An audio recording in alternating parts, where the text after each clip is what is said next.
Bonjour à toutes et à tous. Une petite méthode contre le Yetzer Hara. C'est quoi? C'est qu'il explique Rabbi Natan de Breslev qu'il faut dans la vie inclure le bien qui est dans le mal à l'intérieur de ce qu'on appelle le Noam Ha'elyon, la plaisance supérieure, le kiff suprême. Voilà. Qu'est-ce que c'est que cette histoire? Qu'est-ce que c'est que ce truc?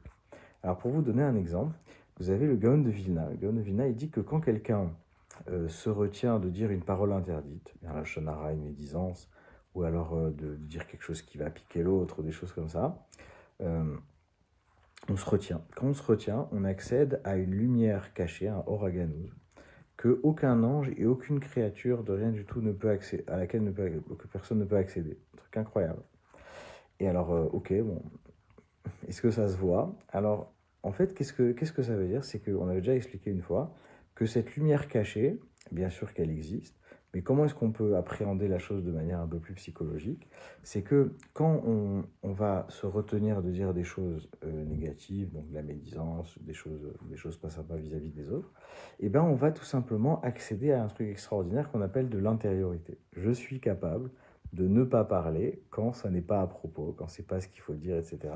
Parce que je suis capable tout simplement d'avoir une vie intérieure et je suis capable de ne pas m'exprimer tout le temps. Parce que même si je ne m'exprime pas, j'existe quand même, etc. C'est une petite approche.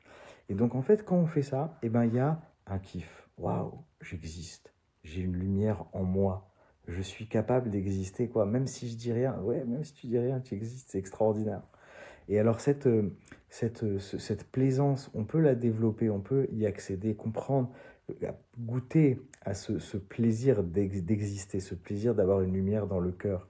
Et en vérité, le travail sur le Yetzer Hara, alors on va se dire non, il faut pas faire, il faut pas faire, il faut pas faire. Ok, c'est vrai, il y a des efforts à faire.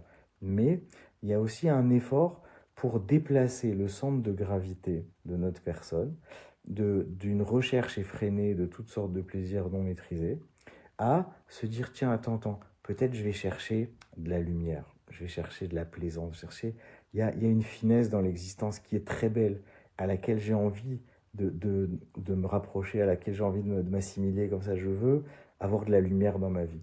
Et petit à petit, je vais essayer d'augmenter la lumière, de goûter à cette lumière-là. Et petit à petit, le mal, il va se transférer et je vais avoir de plus en plus envie de lumière et de moins en moins envie de mal.